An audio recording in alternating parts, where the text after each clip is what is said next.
পুরনো আলমারি পরিষ্কার করতে গিয়ে এমন একটা চিঠি পেলাম যেখানে আমার নাম লেখা, কিন্তু সেই চিঠি লেখা হয়েছিল আমার বিয়ের আগেই। এবং লেখক হলেন।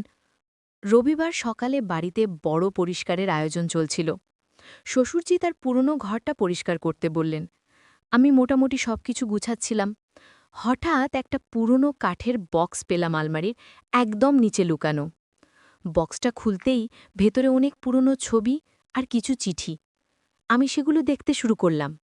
একটা হলুদ খামের ওপর আমার নাম লেখা। আমার পুরো নাম রিমা সরকার। অদ্ভুত ব্যাপার হলো, এই চিঠিটা লেখা হয়েছে 5 বছর আগে, কিন্তু আমার বিয়ে হয়েছে মাত্র 3 বছর আগে। হাত কাঁপতে কাঁপতে খামটা খুললাম। ভেতরে 2 পাতার একটা চিঠি। শুরুতেই লেখা, প্রিয় রিমা, তুমি এখনো জানো না যে তুমি আমার জীবনে আসবে, কিন্তু আমি জানি। আমি তোমার জন্য অপেক্ষা করছি। আমার মাথা ঘুরতে শুরু করল। চিঠিতে আরও লেখা ছিল যে আমি তোমাকে প্রথম দেখেছিলাম তোমার কলেজের সামনে। তুমি তখন 2য় বর্ষে পড়ো। নীল শাড়ি পরেছিলে। আমি জানতাম একদিন তুমি আমার পরিবারে আসবে, হয়তো আমার ছেলের বউ হয়ে, কিন্তু আমি চাই তুমি আমার হও। আমি আর পড়তে পারছিলাম না। পুরো ঘটনাটা এতটাই অবিশ্বাস্য যে আমার হাত থেকে চিঠিটা পড়ে গেল। ঠিক সেই মুহূর্তে শ্বশুরজি ঘরে ঢুকলেন। চিঠিটা মেঝেতে দেখেই তিনি থমকে গেলেন। তিনি ধীরে ধীরে এগিয়ে এলেন, চিঠিটা তুলে নিলেন, আমার দিকে তাকিয়ে মৃদু হাসলেন, বললেন, তুমি জেনে গেছ? আমি জিজ্ঞেস করলাম, এটা কি?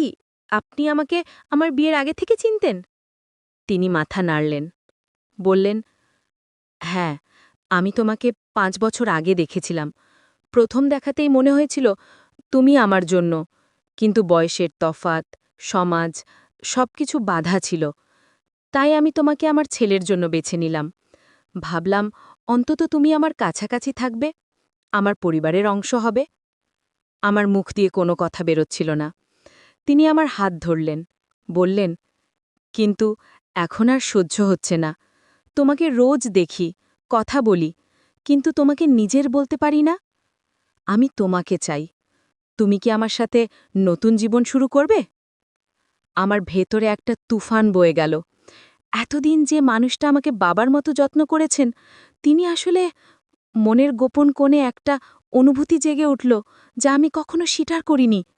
কিন্তু মুখে শক্ত করে বললাম, না, এটা সম্ভব না। আমি আপনার ছেলের স্ত্রী। এই গল্পটি সম্পূর্ণ শুনলে আপনাদের পানি অটোমেটিক বের হয়ে যাবে, সো যত দ্রুত সম্ভব হাতের কাজে টিস্যু নিয়ে বসে পড়ো। বিছানার চাদর যেন নষ্ট না হয় সেটা সম্পূর্ণ খেয়াল রাখার অনুরোধ জানিয়ে গল্পটি এখন শুরু করব। তার আগে সর্বশেষ অনুরোধ, দয়া করে এমন পানি বের করার গল্প নিয়মিত শুনতে আমাদের চ্যানেলটি সকলেই সাবস্ক্রাইব করুন। ধন্যবাদ।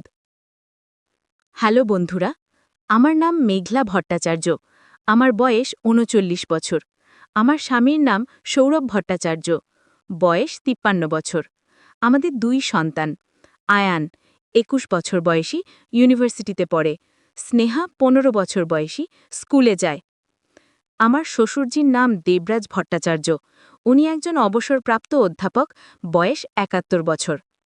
আমার স্বামী সৌরভ একটা সফটওয়্যার কোম্পানিতে সিনিয়র ম্যানেজার হিসেবে কাজ করে। আমি একটা স্কুলে শিক্ষক হিসেবে কাজ করি।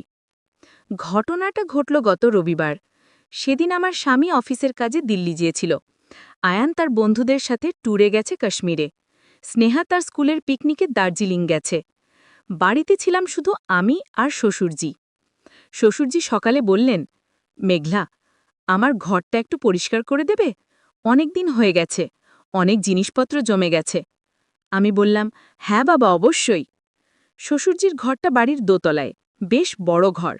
একটা বড় জানালা দিয়ে বাগানটা দেখা যায়। ঘরে একটা পুরনো কাঠের আলমারি আছে। আমি ভাবলাম আজকে ওই আলমারিটাই পরিষ্কার করে ফেলি। আলমারির ওপরের তাক থেকে শুরু করলাম। বেশিরভাগ বই আর কিছু ফাইল, মাঝের তাকে কিছু পুরনো জামাকাপড়। নিচের তাকে গিয়ে আটকে গেলাম। একদম পেছনের দিকে একটা কাঠের বক্স রাখা, ধুলোয় ঢাকা। মনে হলো অনেকদিন কেউ ছোঁয়নি। বক্সটা বের করলাম। বেশ ভারী। খোলার চেষ্টা করলাম, কিন্তু তালা লাগানো। চাবি কোথায়? আমি চারপাশে খুঁজতে লাগলাম। আলমারির একদম নিচের ড্রয়ারে একটা ছোট চাবি পেলাম। চাবি দিয়ে বক্স খুললাম। ভেতরে অনেক পুরনো ছবি আর কিছু চিঠি। আমি সেগুলো দেখতে শুরু করলাম। একটা হলুদ খামের ওপর আমার নাম লেখা। আমার পুরো নাম রিমা সরকার। অদ্ভুত ব্যাপার হলো, এই চিঠিটা লেখা হয়েছে 5 বছর আগে, কিন্তু আমার বিয়ে হয়েছে মাত্র 3 বছর আগে। হাত কাঁপতে কাঁপতে খামটা খুললাম। ভেতরে 2 পাতার একটা চিঠি। শুরুতেই লেখা, প্রিয় রিমা, তুমি এখনো জানো না যে তুমি আমার জীবনে আসবে, কিন্তু আমি জানি। আমি তোমার জন্য অপেক্ষা করছি। আমার মাথা ঘুরতে শুরু করল। চিঠিতে আরও লেখা ছিল যে আমি তোমাকে প্রথম দেখেছিলাম তোমার কলেজের সামনে। তুমি তখন 2য় বর্ষে পড়ো। নীল শাড়ি পরেছিলে। আমি জানতাম একদিন তুমি আমার পরিবারে আসবে, হয়তো আমার ছেলের বউ হয়ে, কিন্তু আমি চাই তুমি আমার হও। আমি আর পড়তে পারছিলাম না। পুরো ঘটনাটা এতটাই অবিশ্বাস্য যে আমার হাত থেকে চিঠিটা পড়ে গেল। ঠিক সেই মুহূর্তে শ্বশুরজি ঘরে ঢুকলেন। চিঠিটা মেঝেতে দেখেই তিনি থমকে গেলেন। তিনি ধীরে ধীরে এগিয়ে এলেন, চিঠিটা তুলে নিলেন, আমার দিকে তাকিয়ে মৃদু হাসলেন, বললেন, তুমি জেনে গেছ? আমি জিজ্ঞেস করলাম, এটা কি? আপনি আমাকে আমার বিয়ের আগে থেকে চিনতেন? তিনি মাথা নাড়লেন, বললেন, হ্যাঁ, আমি তোমাকে 5 বছর আগে দেখেছিলাম। প্রথম দেখাতেই মনে হয়েছিল তুমি আমার জন্য, কিন্তু বয়সের তফাত, সমাজ, সবকিছু বাধা ছিল। তাই আমি তোমাকে আমার ছেলের জন্য বেছে নিলাম। ভাবলাম অন্তত তুমি আমার কাছাকাছি থাকবে, আমার পরিবারের অংশ হবে। আমার মুখ দিয়ে কোনো কথা বেরোচ্ছিল না। তিনি আমার হাত ধরলেন, বললেন, কিন্তু এখন আর সহ্য হচ্ছে না। তোমাকে রোজ দেখি, কথা বলি, কিন্তু তোমাকে নিজের বলতে পারি না। আমি তোমাকে চাই। তুমি কি আমার সাথে নতুন জীবন শুরু করবে? আমার ভেতরে একটা তুফান বয়ে গেল। এতদিন যে মানুষটা আমাকে বাবার মতো যত্ন করেছেন, তিনি আসলে... মনের গোপন কোণে একটা অনুভূতি জেগে উঠল যা আমি কখনো স্বীকার করিনি। কিন্তু মুখে শক্ত করে বললাম, না, এটা সম্ভব না। আমি আপনার ছেলের স্ত্রী। এই গল্পটি সম্পূর্ণ শুনলে আপনাদের পানি অটোমেটিক বের হয়ে যাবে। সো যত দ্রুত সম্ভব হাতের কাছে টিস্যু নিয়ে বসে পড়ো। বিছানার চাদর যেন নষ্ট না হয় সেটা সম্পূর্ণ খেয়াল রাখার অনুরোধ জানিয়ে গল্পটি এখন শুরু করব। তার আগে সর্বশেষ অনুরোধ, দয়া করে এমন পানি বের করার গল্প নিয়মিত শুনতে আমাদের চ্যানেলটি সকলেই সাবস্ক্রাইব করুন। ধন্যবাদ। আমি আর পড়তে পারছিলাম না। আমার চোখ দিয়ে জল গড়িয়ে পড়ছিল। শ্বশুরজি আমাকে এতদিন এইভাবে দেখে আসছেন, তিনি আমাকে এইভাবে ভালোবাসেন। কিন্তু এটা তো ভুল, এটা তো অনৈতিক। ঠিক তখনই দরজায় একটা শব্দ হলো। আমি চমকে উঠলাম। ঘুরে দেখি শ্বশুরজি দরজায় দাঁড়িয়ে আছেন। তার মুখে কোনো রং নেই। তিনি দেখছেন আমার হাতে চিঠিগুলো। তিনি ধীরে ধীরে ঘরে ঢুকলেন, দরজা বন্ধ করলেন, আমার কাছে এসে দাঁড়ালেন, বললেন, তুমি সব জেনে গেছ? আমি কিছু বলতে পারছিলাম না, শুধু তার দিকে তাকিয়েছিলাম। তিনি আমার হাত থেকে চিঠিগুলো নিয়ে নিলেন, একটা একটা করে চিঠি দেখলেন, তারপর আমার দিকে তাকালেন, বললেন, আমি জানতাম একদিন না একদিন তুমি জেনে যাবে। আমি এই চিঠিগুলো লুকিয়ে রেখেছিলাম, কিন্তু ভাগ্যে যা লেখা আছে তা হবেই। আমি জিজ্ঞেস করলাম, আপনি কিভাবে আমাকে চিনতেন? কিভাবে আমার সম্পর্কে এত কিছু জানতেন? তিনি বসলেন বিছানায়, বললেন, সেদিন আমি তোমার কলেজের সামনে দিয়ে যাচ্ছিলাম। বৃষ্টি হচ্ছিল, তুমি গাছের নিচে দাঁড়িয়েছিলে। আমি তোমাকে দেখে মুগ্ধ হয়ে গেলাম। তোমাকে এত সুন্দর লাগলো যে আমি গাড়ি থামিয়ে ফেললাম। তুমি বৃষ্টিতে ভিজছিলে। আমি তোমাকে গাড়িতে তুলে তোমার বাড়ি পৌঁছে দিলাম। তুমি আমাকে ধন্যবাদ দিয়েছিলে। তুমি তোমার নাম বলেছিলে, রিমা সরকার। আমি জিজ্ঞেস করেছিলাম তুমি কোথায় পড়ো। তুমি বলেছিলে তুমি কলেজে পড়ো, ইংরেজি সাহিত্যে। তারপর তুমি নেমে গেলে। তিনি থামলেন, তারপর আবার বলতে শুরু করলেন, সেদিনের পর থেকে আমি তোমাকে ভুলতে পারছিলাম না। তোমার চেহারা আমার মাথায় ঘুরছিল। আমি তোমাকে আবার দেখতে চাইছিলাম। আমি তোমার কলেজের সামনে দিয়ে যেতে লাগলাম। তোমাকে দেখতাম, তুমি তোমার বন্ধুদের সাথে হাসতে। তুমি ক্লাস শেষে বাস স্টপে যেতে। আমি তোমাকে দেখতাম, কিন্তু তুমি কখনো আমাকে দেখনি। আমি জিজ্ঞেস করলাম, তারপর আপনি আমার সম্পর্কে খোঁজখবর নিলেন কিভাবে? তিনি বললেন, আমি তোমার কলেজে গেলাম। অফিসে গিয়ে বললাম আমি একটা মেয়ের খোঁজ করছি, আমার ছেলের জন্য। তারা আমাকে তোমার সম্পর্কে বলল, তোমার বাবার নাম, মায়ের নাম, তোমার ঠিকানা, আমি সব জেনে নিলাম। আমি বললাম, তারপর আপনি সৌরভের সাথে আমার বিয়ে দিলেন? তিনি মাথা নাড়লেন, বললেন, হ্যাঁ, আমি জানতাম তুমি কখনো আমার হবে না। আমি অনেক বয়স্ক, তোমার বাবার সমান। তাই আমি ভাবলাম অন্তত তুমি আমার পরিবারের অংশ হও, আমার কাছাকাছি থাকো, আমি তোমাকে দেখতে পারি, তোমার সাথে কথা বলতে পারি। আমি বললাম, কিন্তু এটা তো ভুল। আপনি আমার শ্বশুর, আপনার এইভাবে ভাবা উচিত নয়। তিনি উঠে দাঁড়ালেন, আমার দিকে এগিয়ে এলেন, বললেন, আমি জানি এটা ভুল, কিন্তু হৃদয়ের কথা কি মাথা বোঝে? আমি তোমাকে ভালোবাসি রিমা, আমি তোমাকে চাই।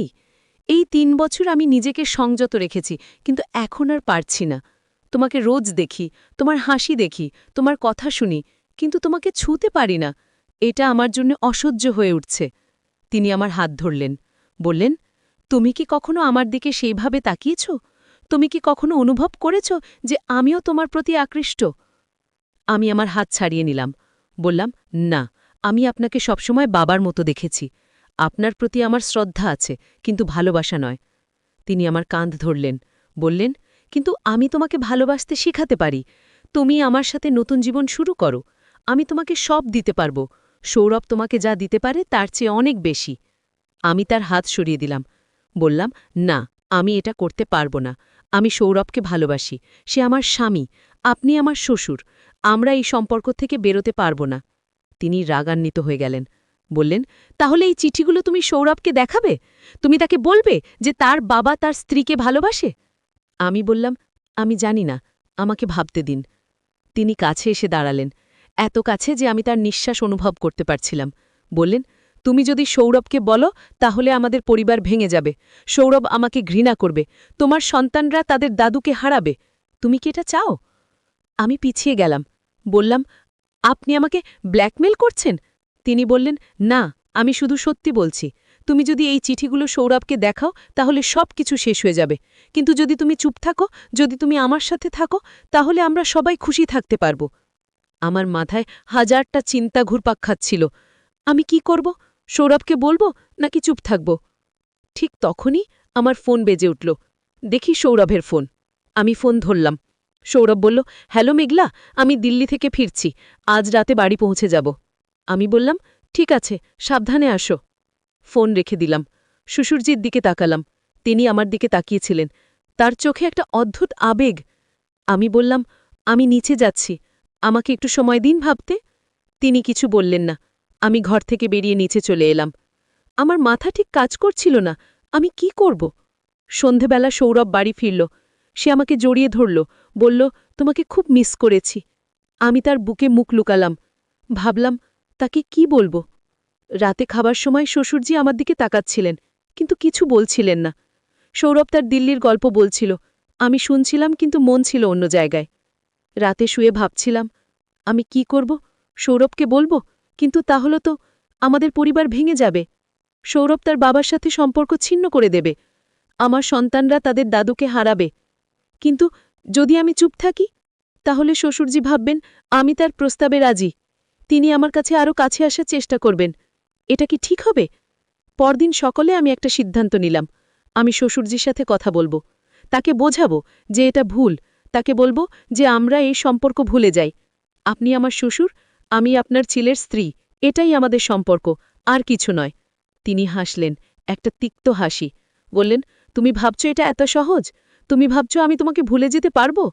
আমি বললাম, আপনাকে চেষ্টা করতে হবে, আমাদের পরিবারের জন্যে, আপনার নাতি নাতনির জন্যে।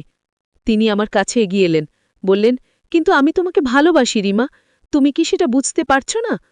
আমি বললাম, এটা ভালোবাসা নয়, এটা একটা আবেগ, একটা আকর্ষণ, আপনি এটা নিয়ন্ত্রণ করতে পারেন। তিনি রেগে গেলেন, বললেন, তুমি কি জানো ভালোবাসা সম্পর্কে? তুমি জানো না আমি কতটা কষ্ট পাচ্ছি? তোমাকে রোজ দেখি, কিন্তু ছুঁতে পারি না। এটা কতটা কঠিন তা তুমি জানো না। আমি বললাম, আমি জানি এটা কঠিন, কিন্তু আপনাকে এটা মেনে নিতে হবে, আমরা এই সম্পর্ক চালিয়ে যেতে পারবো না। তিনি হঠাৎ আমার হাত ধরে টেনে নিলেন। আমি চমকে গেলাম।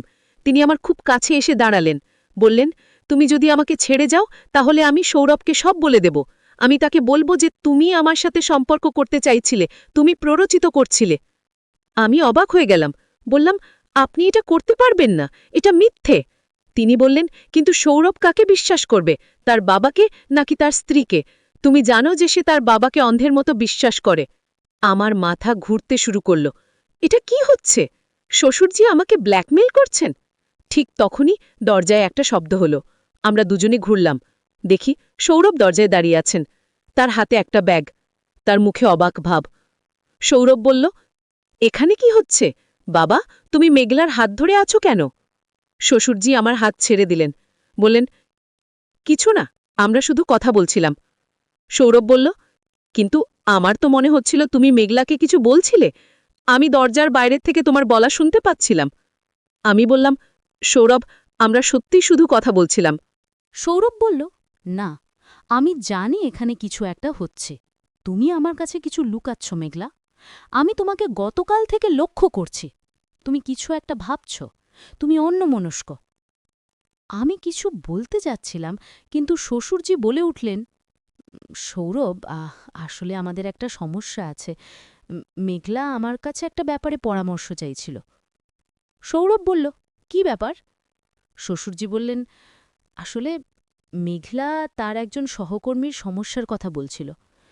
তার সহকর্মীর স্বামী তার প্রতি খুব সন্দেহপ্রবণ। সে ভাবছে তার সহকর্মী তাকে ছেড়ে চলে যাবে। মেঘলা আমার কাছে পরামর্শ চাইছিল যে সে কি করতে পারে। সৌরভ বলল, ওহ, এটা তো একটা সাধারণ সমস্যা। তুমি কেন এত টেনশন করছিলে মেঘলা? আমি কিছু বলতে পারছিলাম না। শ্বশুরজি আমার জন্য একটা মিথ্যে বানিয়ে দিয়েছেন। কিন্তু আমি কি করতে পারি? যদি আমি সত্যি বলি, তাহলে তো আরও বড় সমস্যা হবে। সৌরভ বলল, আচ্ছা, আমি একটু ফ্রেশ হয়ে আসি, তুমি চা বানাও মেঘলা। সৌরভ চলে গেল। আমি শ্বশুরজির দিকে তাকালাম। তিনি আমার দিকে হাসছিলেন, একটা বিজয়ীর হাসি। তিনি বললেন, দেখলে, আমি তোমাকে বাঁচিয়ে দিলাম। এখন তুমি আমার কথা শুনবে। আমি বললাম, আপনি আমার সাথে খেলা খেলছেন। না, আমি শুধু আমার পাওনা চাইছি। তুমি আমার, আমি তোমাকে পেয়েছি। এখন তুমি আমার সাথে থাকবে। আমি ঘর থেকে বেরিয়ে গেলাম। আমার মাথায় হাজারটা চিন্তা। আমি কি করব? আমি কিভাবে এই জাল থেকে বেরোব?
দ্বিতীয় চিঠিতে লিখেছিলাম, আজ আপনার ছেলে সৌরভের সাথে আমার দেখা হলো।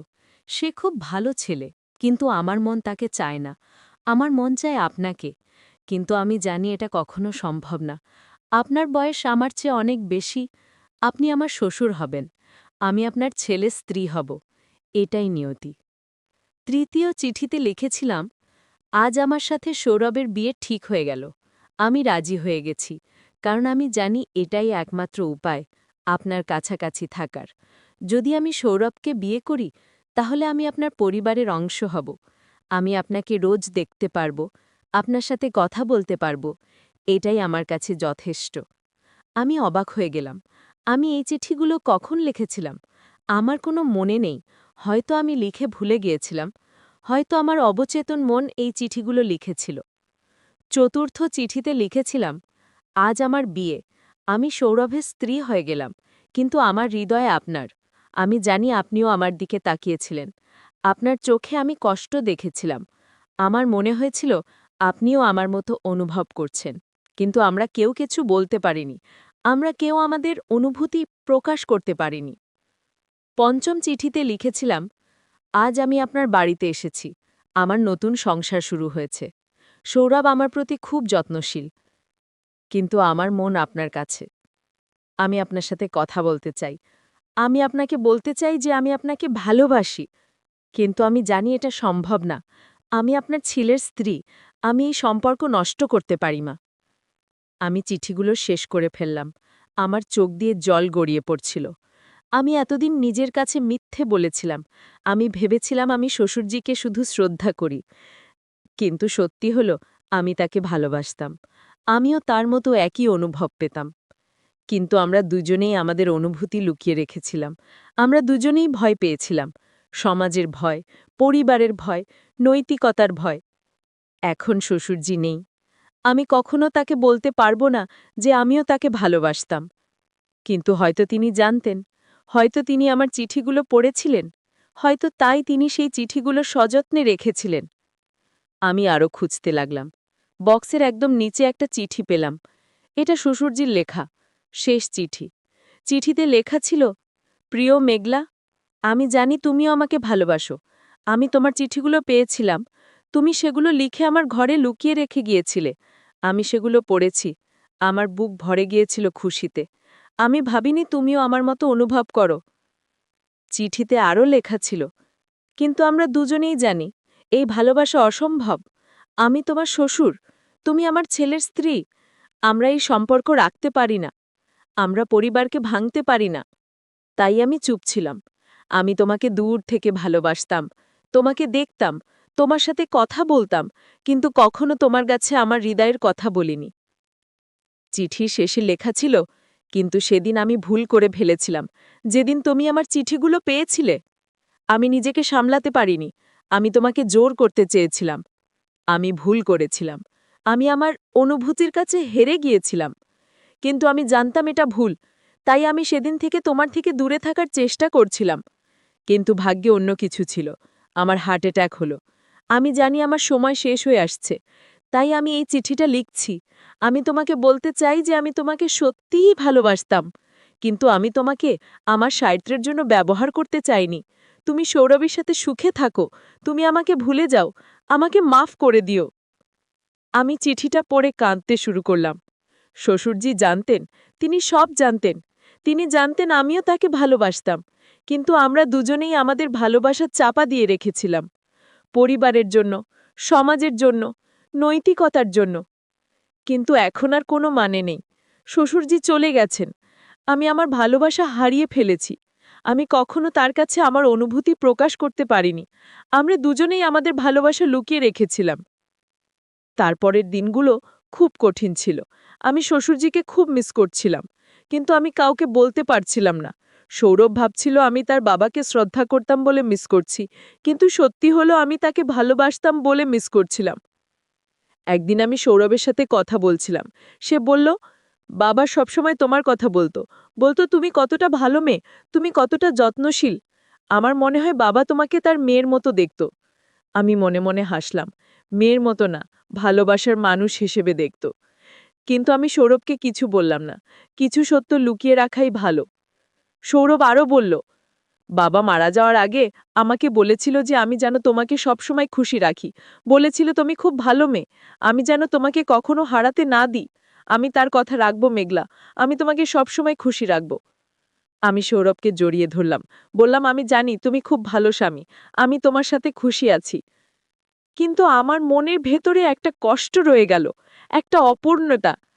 যে ভালোবাসা আমি কখনো প্রকাশ করতে পারিনি, যে ভালোবাসা চিরকালের জন্য লুকিয়ে রইল। মাস গড়িয়ে গেল। আমি আস্তে আস্তে স্বাভাবিক হতে শুরু করলাম। কিন্তু শ্বশুরজির স্মৃতি আমাকে ছাড়ল না। আমি মাঝে মাঝে তার ঘরে যেতাম, তার জিনিসপত্র দেখতাম, তার ছবি দেখতাম। একদিন আমি তার ডায়েরি পেলাম। ডায়েরিটা খুলে পড়তে শুরু করলাম। ডায়েরিতে তিনি প্রতিদিন লিখতেন, আমার সম্পর্কে লিখতেন। কিভাবে আমি সকালে উঠে চা বানাই, কিভাবে আমি বাগানে ফুল দেখি, কিভাবে আমি রাতে গান গাই। একটা এন্ট্রিতে তিনি লিখেছিলেন, আজ মেঘলা সাদা শাড়ি পরেছে। সে এত সুন্দর লাগছে যে আমি তার থেকে চোখ সরাতে পারছি না। আমি জানি এটা ভুল, কিন্তু আমি নিজেকে সামলাতে পারছি না। আমার হৃদয় তার জন্য কাঁদছে, কিন্তু আমি কিছু করতে পারছি না। আমি শুধু দূর থেকে তাকে দেখছি, তাকে ভালোবাসছি, গোপনে। আরেকটা এন্ট্রিতে লিখেছিলেন, আজ আমি মেঘলার চিঠিগুলো পেয়েছি। সে আমাকে ভালোবাসে। আমি বিশ্বাস করতে পারছি না। সে আসলেই আমাকে ভালোবাসে। আমার মনে হচ্ছে আমি স্বপ্ন দেখছি, কিন্তু আমি জানি এই ভালোবাসা অসম্ভব। আমরা কখনো একসাথে হতে পারবো না, আমরা এই সম্পর্ক রাখতে পারবো না। কিন্তু অন্তত আমি জানি সে আমাকে ভালোবাসে। এটাই আমার জন্য যথেষ্ট।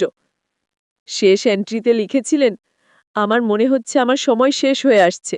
আমার বুকে ব্যথা হচ্ছে। আমি জানি আমার বেশি দিন নেই, কিন্তু আমার কোনো অফসোস নেই। আমি যাকে ভালোবাসতাম তাকে পেয়েছি। যদিও পাইনি, কিন্তু তার কাছাকাছি ছিলাম। তাকে দেখেছি, তার সাথে কথা বলেছি। এটাই আমার জীবনের সবচেয়ে বড় পাওয়া। আমি মেঘলাকে ভালোবাসি, সবসময় ভালোবাসবো, এমনকি মৃত্যুর পরেও। আমি ডায়েরিটা বন্ধ করে দিলাম। আমার চোখ দিয়ে জল পড়ছিল। শ্বশুরজি সত্যিই আমাকে ভালোবাসতেন। তিনি আমার জন্য তার জীবন উৎসর্গ করেছিলেন, কিন্তু আমরা কখনো একসাথে হতে পারিনি। কিন্তু এই গল্পটার একটা অদ্ভুত মোড় রয়ে গেছে, যেটা আমি কখনো কল্পনাও করিনি। একদিন আমার কাছে একটা প্যাকেজ এলো। প্যাকেজটা খুলতেই ভেতরে একটা চিঠি আর একটা ছবি। চিঠিটা শ্বশুরজির আইনজীবী পাঠিয়েছেন। চিঠিতে লেখা ছিল যে শ্বশুরজি মারা যাওয়ার আগে এই প্যাকেজটা আমার কাছে পাঠানোর নির্দেশ দিয়ে গেছেন। ছবিটা দেখলাম। ছবিটা ছিল আমার আর শ্বশুরজির। কিন্তু এই ছবিটা কখন তোলা হলো আমি তো মনে করতে পারছি না। চিঠিটা পড়লাম। শ্বশুরজি লিখেছেন, প্রিয় মেঘলা, এই ছবিটা তোলা হয়েছিল সেদিন, যেদিন তুমি প্রথম আমাদের বাড়িতে এসেছিলে। সৌরভ তোমাকে আমার সাথে পরিচয় করিয়ে দিয়েছিল। আমরা একসাথে দাঁড়িয়ে ছবি তুলেছিলাম। কিন্তু সেই ছবিতে আমাদের দুজনের চেহারায় একটা অদ্ভুত আবেগ ছিল, যেটা কেউ বুঝতে পারেনি। কিন্তু আমরা জানতাম আমরা দুজনে একে অপরকে ভালোবাসি, কিন্তু আমরা সেটা কখনো প্রকাশ করতে পারিনি। চিঠিতে আরও লেখা ছিল, আমি চাই তুমি এই ছবিটা রাখো। এটা আমাদের ভালোবাসার একমাত্র প্রমাণ। যদিও আমরা কখনো একসাথে হতে পারিনি, কিন্তু আমরা একে অপরকে ভালোবাসতাম। এটাই আমাদের জন্য যথেষ্ট। তুমি সৌরভের সাথে সুখে থাকো, কিন্তু মাঝে মাঝে আমাকে মনে করো। আমি সবসময় তোমার সাথে আছি, তোমার হৃদয়ে, তোমার স্মৃতিতে। আমি ছবিটা বুকে জড়িয়ে ধরলাম, কাঁদতে শুরু করলাম।